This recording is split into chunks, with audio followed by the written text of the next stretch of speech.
I now want to look at an increasingly important aspect of international marketing: globalization. Globalization is the idea that as international travel and communication expand, the world's becoming more homogeneous.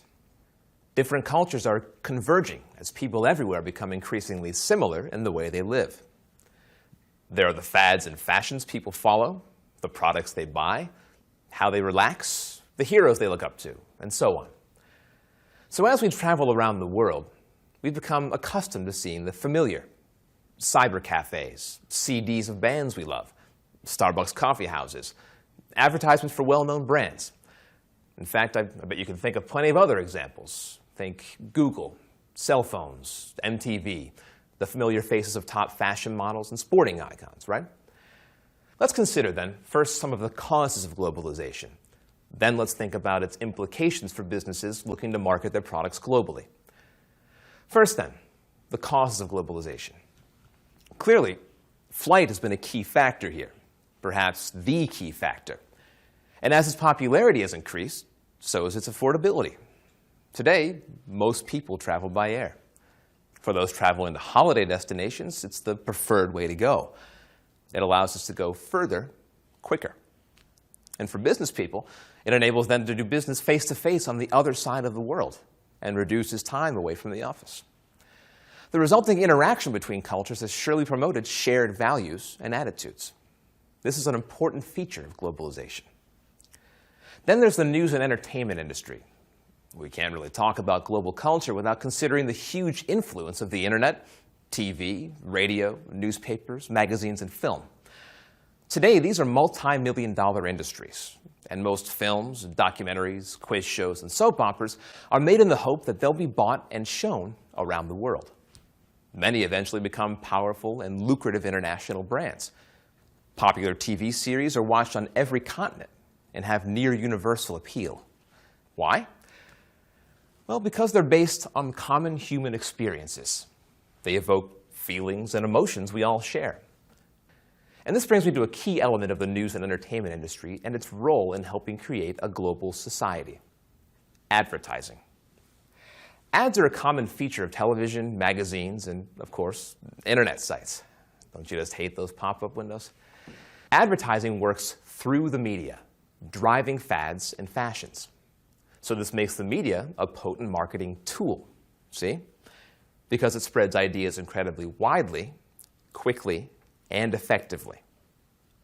The third and final cause of globalization I want to highlight is politics. I want you to think specifically about the dissolution of social and economic barriers through political activity and international agreements. Take the European Union, for example. Here, a group of countries with quite different and distinctive cultures and traditions have come together in the spirit of cooperation. Many Europeans now have begun to feel that they're members of a larger pan-European culture. Increasingly, heads of government, and not just in the EU, appear to be consulting and acting in unison on issues affecting the entire world. Issues like the environment, crime, world poverty, etc. Arguably, these things are lessening ideological differences between nations. And because they're reported on news channels like CNN and seen by millions, they help create a sense of pulling in the same direction. They create a feeling that there's a common culture of humanity, if you like. Now, these phenomena have created easier access to global markets, no doubt. But marketing success, as measured by sales figures, is not guaranteed. And this brings me to the second part of my lecture: the implications of globalization for marketing. You know, although different markets may share common human wants and needs, marketing successfully to those wants and needs is never universal. Marketing professionals must be mindful of the local culture's values and buying behaviors when deciding strategy. This distinction between global and local culture is sometimes referred to in terms of the universal and the particular, respectively. A product becomes a universal icon only because it has particular appeal to many individual cultures across the globe. It's the job of a company's regional manager to ensure that the product has local appeal.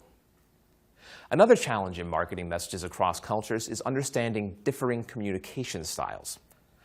Anthropologists make a distinction between high-context and low-context cultures. In high-context cultures, Asian and Hispanic cultures, for instance, communication depends heavily on context. This means the non-verbal aspects of communication. In low-context cultures, like the US, for example, communication is more explicit and verbal. So, an example. In Japan, an ad promoting a luxury car might contain very little dialogue, but a lot of impressive scenery, sophisticated gadgetry, and stirring music. These elements rely on the power of association. In contrast, in America, the ad's emphasis might be on a spoken message explaining the technology behind the car, something more explicit. Now, as a lesson in what not to do, let's take a look at two examples of companies goofing up in their efforts to market their products internationally. A company tried introducing its instant coffee to France, a country where the casual image of the product didn't fit into the French practice of preparing real coffee, which is a fixed part of the French morning routine. Then there's Campbell's Soups, which lost $30,000 in advertising in Europe before realizing that British consumers weren't familiar with the concept of condensed soup.